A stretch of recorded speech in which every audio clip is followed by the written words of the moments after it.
pangatlong video, ano ang nangyari sa pasimula at ano ang kahulugan nito. Sa huling mga video, pinag-usapan natin ang tungkol sa dalawang kilalang opinyon ng mundo at ang bawat isa ay may kanya-kanyang opinyon sa mga pinagmulan. Isa lang sa kanila ang kilala, ang naturalistic at evolutionaryong opinyon. Dala nito ang malungkot na opinyon ng mga pinagmulan na nagsasabing nagmula tayo sa isang bagay na mas mababa kaysa tao.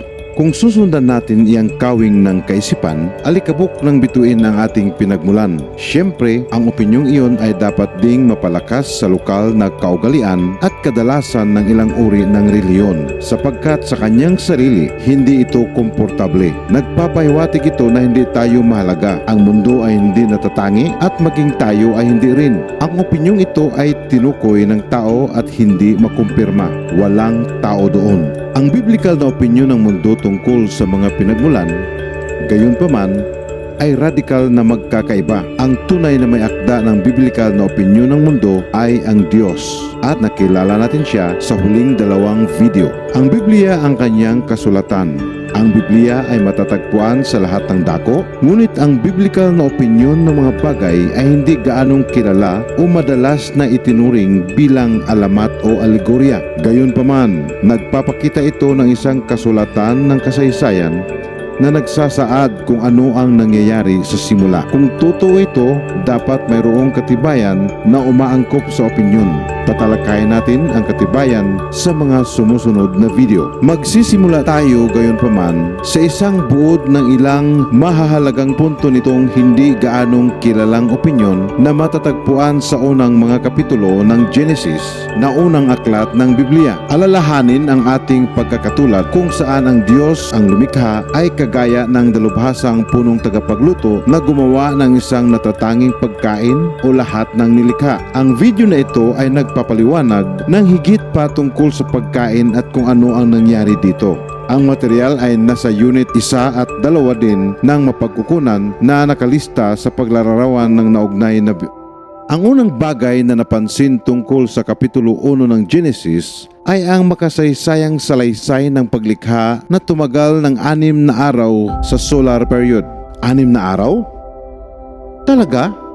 Pag-isipan ang talatang ito sa Exodo 20 talata 11 na nagpapatunay kung ano ang sinabi sa Genesis Kapitulo 1. Sapagkat sa 6 na araw ay ginawa ng Panginoon ang langit at lupa, ang dagat, lahat ng nangaroon, at nagpahinga sa ikapitong araw. Nakatala sa Genesis Kapitulo 1 ang bawat araw at nagbigay ng tularan ng salita na inuulit, hindi nag-iwan ng kalabuan tungkol sa panahon na lumipas. Ang bagay, lakas at puwang ay lumitaw sa unang araw na iyon. Ang mundo ay nabuo. Ang liwanag ay nilikha. Ang ilan ay tinawag ang mundo sa puntong ito na isang umiikot na matubig na matrix. Sa ikalawang araw ay nahati ang tubig. Sa ikatlong araw, ang tuyong lupa ay iniutos na lumitaw at nilikha ng Diyos ang lupa na napuno ng mga halaman. Nagsimula siyang gumamit ng salitang mga uri sa araw na ito na tumutukoy sa mga uri ng halaman na dinisenyo at nilikha mula sa umpisa upang makabuo ng kanilang sarili. O sa madaling salita, hindi sila naging iba-iba at hindi nagmula sa ibang bagay, maliban sa pagiging produkto ng kanyang pagbuo nito. Sa ika-4 na araw, nilikha niya ang lahat ng mga bagay sa kalangitan na tumutukoy sa layunin at pangingimbabaw ng araw at buwan. Sa ika-5 araw ay sinalita niya ang pagkakaroon ng lahat ng nabubuhay sa dagat at lumilipad sa himpapawid at ginamit niya ng 2 beses ang salitang mga uri. Sa ika-6 na araw, lumikha siya ng mga nabubuhay na bagay sa lupa na kinabibilangan ng pinaniniwalaan natin na mga dinosaur. Sa panghuli, nilikha niya ang tao, kapwa lalaki at babae.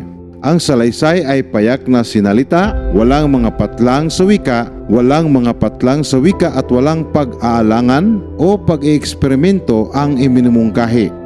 Ang salitang mga uri ay ginamit ng 4 na beses sa ika-6 na araw na tumutukoy sa mga nabubuhay na bagay sa mga kategorya na tinukoy niya. Tinukoy niya na ang bawat uri ay mabubuo ayon sa kanyang uri. Ang mga uri ng hayop ay maaaring bumuo, syempre, ngunit ang mga ito ay ayon sa kanilang uri. Sa pagtatapos ng 6 na araw, ang isang buong tirahan ay gumana para sa tao. Gayunpaman, ang tao ay binigyan ng natatanging pansin. Siya ay nilikha na may pagkakahawig sa Diyos. Ang tao bilang lalaki at babae ay parehong binigyan ng layunin at mga pagpapala bilang korona sa paglikha ng Diyos. Bahagi ng pagpapala ay maging mabunga at magparami. Kagaya ng ating ipinaliwanag sa mga nakaraang video, ang Diyos ng Biblia ay walang hanggan na nakakaalam sa lahat at makapangyarihan. Hindi tumagal sa Kanya ng bilyon-bilyong taon upang makagawa ng kalangitan na nangyari sa ika-4 na araw o milyon-milyong taon upang sa wakas ay makarating sa dissenting bersyon o modelo ng tao. Walang pahiwatig ng pag-eksperimento o pag-aalangan sa Diyos. Nangangahulugan din ito na ang kaalamang nasa mga nabubuhay na bagay at lalo na ang tao tulad ng DNA ay nilikhang kumpleto. Gumawa din ang Diyos ng maraming pagtatasa ng mabuti sa mga araw ng paglikha. Sa bandang huli, sinabi niya na ang lahat ay napakabuti. Walang mga problemang binanggit tulad ng pagkamatay, sakit at di kasakdalan. Ang walang hanggang Diyos ay nalugod sa mga resulta. Ito ay lubos na kaibahan sa isang tanyag na sistema ng paniniwala na nagsasabing tumagal ng bilyon-bilyong taon upang magkaroon ng isang sariling likhang mundo at isang sinaunang kasaysayan na naglalaman ng kamatayan at pagkawasak at sa huli ang mabusising palitaw ng modernong tao.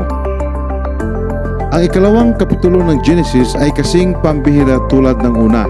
Ito ay iba't ibang pananaw habang ginawa ng Diyos ang mambabasa na tagapanood sa isang eksena kung saan inilarawan niya ang paglikha ni na Adan at Eva. Inihanda ng Diyos ang tanghalan. Inilarawan niya ang isang rehiyon na maganda, may mapagkukunan at isang halamanan na dinisenyo ng Diyos upang linangin ng tao. Dinagdagan ng Diyos ang mga detalye tungkol sa pagiging kasama ng tao. Pinangalanan niya ang mga hayop sa parang at ang mga lumilipad na nilalang. Sinabi ng Diyos na ang tao ay hindi dapat mag-isa. Kailangan niya ng isang katulong sa plano ng Diyos. Kaya mayroong pagbuo ng isang babae mula sa tadyang ni Adan at dinala siya ng Diyos sa lalaki. Ang bantog na sipi mula kay Adan, ang mga sumusunod na talata ay naglalarawan ng interes ng Diyos habang tinutukoy niya ang kasunduan sa kasal. Ang kahulugan ay inulit sa Ebanghelyo kung saan tinukoy ni Jesus ang pasimula sa pagbanggit ng kasal. Pinatunayan niya ang kahulugan ng Genesis. Inilahad ng Kapitulo 3 ng Genesis ang malaking trahedya na nasa unang aralin ng Unit 2 ng mapagkukunan.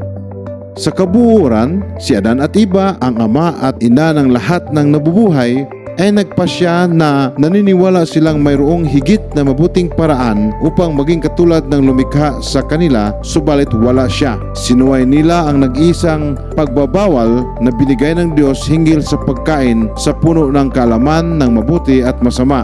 Isang masamang puwersa na kinikilala bilang isang hindi pangkaraniwang ahas na kalaunan ay kilala bilang Diablo, Lucifer o Satanas, ay nagpakilala na tinukso sila na maniwala ng Diyos ay hindi nagsasabi ng totoo. Ang kwento ay kamangha-mangha ngunit ito ay totoo. Nasa punto at inilalarawan kung bakit si Adan at Eva ay nagpadaig sa tukso. Pinili nilang maniwala na maari silang maging katulad ng Diyos kahit wala siya. Ang pangyayari ay kapahamakan. Nilinaw ng Diyos ang mga kahihinatnan at ang pangunahing bunga ay ang kamatayan at pagkabulok. Sa simula, ang kamatayan ay hindi inilaan ngunit ngayon ay hindi maiwasan. Malinaw ang Biblia na ginawa natin ang parehong bagay tulad ni Adan at Eva dahil mayroon tayong magkatulad na lahi at hilig. Ang lahat ng kaalaman na binigay ng Diyos sa unang 3 kapitulo ng Genesis ay nakaturo sa isang mapanghamong larawan. Tinukoy nito ang responsibilidad ni Adan at Eva na pumili ng masama. Ang kasalanan o ang pagpunta sa ibang paraan maliban sa sinabi ng Diyos ay magiging lason sa pagkain ng dalubhasang punong tagapagluto. Ang mga kahihinatnan ay napakalubha at nagpapatuloy. Nilinaw ng Diyos sa iba pang mga aklat sa Biblia na hindi tayo naiiba. Ang katotohanan ito lamang ay isang malaking kadahilanan kung bakit ang pagiging tunay ng Biblia at ang mga unang kapitulo ng Genesis ay masyadong hinamak. Ipinapakita nila na may pananagutan tayo sa ating mga gawa at tayo kasama ang sansinukob ay nasasakop ng mga kahihinatnan. Ang biblical na opinyon ng mundo kung gayon ay ang balangkas at saligan kung bakit kailangan natin ng isang tagapagligtas, at ang kwentong iyon ang naglahad sa natirang bahagi ng Biblia. Pansamantala, at para sa susunod na mga video, susuriin natin kung ano ang nangyari sa mga susunod na kapitulo ng Genesis. Ang kaalaman ay mahalaga sapagkat mayroon itong kaugnayan sa likas na katangian ng tao. Kung ano ang nangyari ng mga bagay ay hindi na makontrol habang ang kanyang katiwalian ay nagpapatuloy ng walang pagpipigil, at kung ano ang nangyari sa mundo. Ang huling bahagi ay mahalaga sapagkat ang pangyayaring pagbaha sa Genesis ay nag-iwan ng isang bakas na katibayan. Ang biblical na opinyon ay lubos ang kaibahan sa naturalistic na opinyon na nagmumungkahi na ang buhay ay umusbong ng mag-isa at dapat tayong maging mas mabuti. Totoo ba ito? Ang kasaysayan ay isang makahulugang kasulatan na nagpapakita kung napapabuti tayo o hindi, at dapat nating masukat kung ang kaalaman at pagiging komplikado ay natural na lumitaw ng walang direksyon. Makararating tayo sa mga bagay na ito sa mga hinarap na video. Ngunit kailangan muna nating suriin ang ilan pang kasaysayan sa Biblia. Magkita tayo sa susunod na video. Huwag kalimutang mag-subscribe kung nais ninyong makita ang mga video sa channel na ito habang ginagawa ang mga ito. Ang mga kaalaman sa mapagkukunan ay nasa paglalarawan sa ibaba ng video.